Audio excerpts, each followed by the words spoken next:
Apa dosanya? Apa salahnya? Berapa triliun negeri ini pernah dirugikannya? Berapa sumber daya alam, minyak, batu bara, nikel, uranium yang pernah dijualnya ke luar negeri?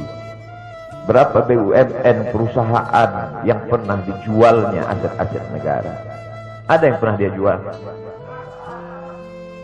Dia hanya mengajak anak muda yang selama ini pencandu narkoba menjadi bertaubat kepada Allah. Dia hanya membangkitkan semangat anak muda yang selama ini berzina menjadi orang-orang yang takut kepada Allah. Dia hanya mengajak mereka yang memakai baju hitam, pakaian hitam, berubah menjadi pakaian putih. Mereka berusaha untuk memutihkan catatan amal baik mereka di hadapan Allah. Dia hanya menyadarkan umatnya supaya sadar bahwa politik itu penting. Angkatlah pemimpin yang adil dan amanah. Dia hanya sedang mengajak umatnya supaya jangan memilih pemimpin kafir. Salahkah perbuatannya? Tidak. Dia tinggal negara demokrasi. Dalam dunia demokrasi, siapapun berhak untuk mengajak menyuarakan kebenaran. Dia tidak melawan sultan. Dia tidak melawan ulil amri. Dia tidak melawan siapapun. Dia hanya melawan ketidakadilan. Hari ini saya berangkat setelah sholat subuh menuju airport, naik pesawat. Setelah naik pesawat, naik mobil. Setelah naik mobil, jalan macet, saya mesti turun naik sepeda motor. Setelah naik sepeda motor pun juga tidak bergerak, jalan kaki. Akhirnya sampai kemari. Dalam hati saya berkata, celaka betul orang yang mengatakan kemarin katanya tidak ada akan menyambutnya. Sudah 3 hari, saya pikir 3 hari tidak ada orang lagi. Saya akan datang bisa duduk berdua dengan beliau. Saya tidak datang mau ceramah, saya tidak datang mau tausiah, saya tidak datang mau tablik akbar. Ternyata yang menyambut ini seramai ini, sebanyak ini. Orang berjalan kaki, anak-anak muda berjalan kaki, orang tua, ibu-ibu duduk di pinggir jalan.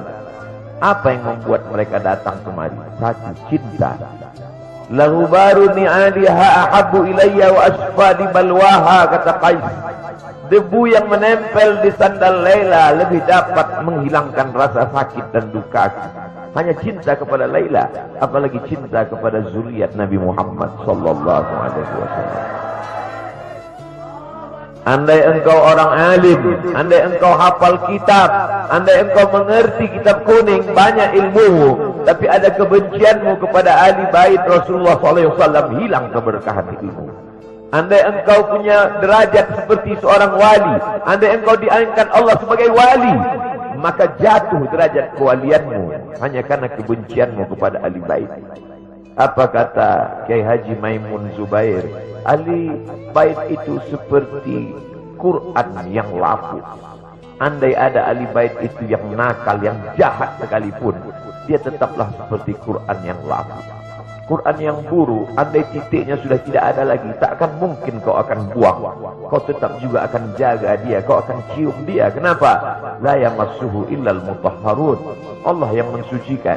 Seorang sahabat Nabi disuruh membuang air bekas daripada bekam Rasulullah SAW. Buanglah ini, kata Rasulullah.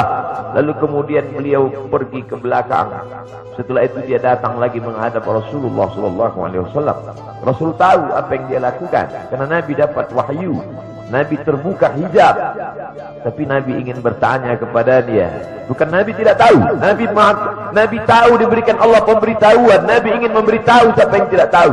Kemana darah bekam tadi kau buat, kata Nabi. Ku minum ya Rasulullah. Mengapa engkau minum? Karena aku tahu bahwa darah yang mengalir dalam diriku membuat aku haram tersentuh api neraka.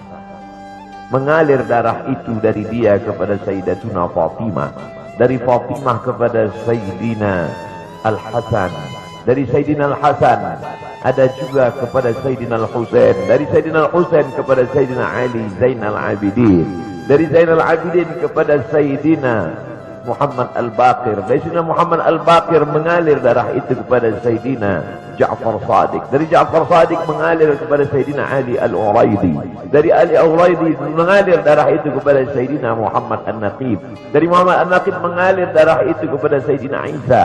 Sampai kepada Sayyidina Ahmad bin Isa Al-Muhajir.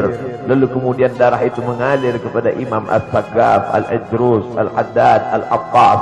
Dan salah satunya adalah bin Syihab. Dan salah satu dari zuriat bin Syihab itu adalah Sayyidi Al-Imam Al-Akbar Al-Habib Muhammad Rizik Syihab. Kalau mau hidup tenang, beliau sudah tenang. Dengan anak menantunya, dengan cucunya, dengan ilmunya. Beliau meraih gelar LC dari Universitas Imam Muhammad Ibn Saud. Dia cukup dengan majlis-majlis maulidnya cukup. Mengapa dia bersusah payah? Mengapa dia mesti kena fitnah? Dia hanya mengikut darah Sayyidina Al-Husain. Kalau mengikut Sayyidina Al-Hasan lembut. Mengikut Sayyidina Al-Hasan lembut sentuhannya.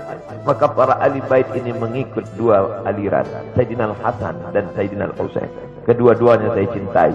Habaib yang mengikut Sayyidina Al-Hasan, saya datang, saya cium tangan mereka, saya bersilaturahim. Lembut gaya mereka. Tapi mereka semua mengajak untuk mencintai Sayyidina wa Maulana Muhammad sallallahu alaihi wasallam. Tapi ada yang seperti Sayyidina Al-Husain, menggelegar suaranya, dia hunuskan pedangnya untuk musuh-musuh Allah. Keduanya adalah sama-sama diridhai Allah. Innal Hasan wal Husain sayyida syababi ahli jannah. Yang mencintai Sayyidina Al-Hasan, mencintai Sayyidina Al-Husain, yang mencintai zuriat mereka, keturunan mereka, maka dengan cinta itu bekal kita menghadap Rasulullah sallallahu alaihi wasallam. Andai aku dihadapkan nanti menghadap Allah, tahajudku tak sebanyak Imam Ahmad bin Hanbal, 300 raka'ah fil yaumi wal lailah, 300 rakaat sehari semalam. Andai aku dihadapkan kepada Rasulullah SAW, maka jihadku tidak sebanyak Sayyidina Khalid ibn Walid. Setiap jengkal kulitnya, setiap tetes darahnya tak lepas daripada tebasan tombak, anak panah dan pedang. Andai aku dihadapkan kepada Sayyidina Maulana Muhammad SAW, amalku tak sebanyak Abdurrahman ibn Auf. Lalu apa bekalmu, hai Abdul Somad? Adakah ceramah-ceramahmu itu bisa kau jadikan bekal menghadap Allah? Tidak. Sebagiannya sudah diambil oleh tatapan mataku melihat berapa subscriber, follower, dan viewer.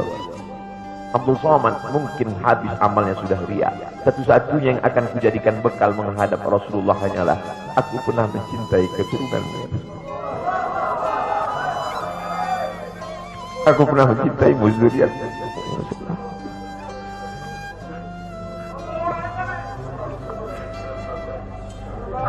Wahai para pelaku pembuat dosa, wahai para pezina, wahai para peminum khamar yang belum bertaubat, kalau kalian belum sanggup untuk berbuat baik, kalau kalian belum mampu untuk beramal saleh, paling tidak jangan kalian sakiti zuriat Rasulullah.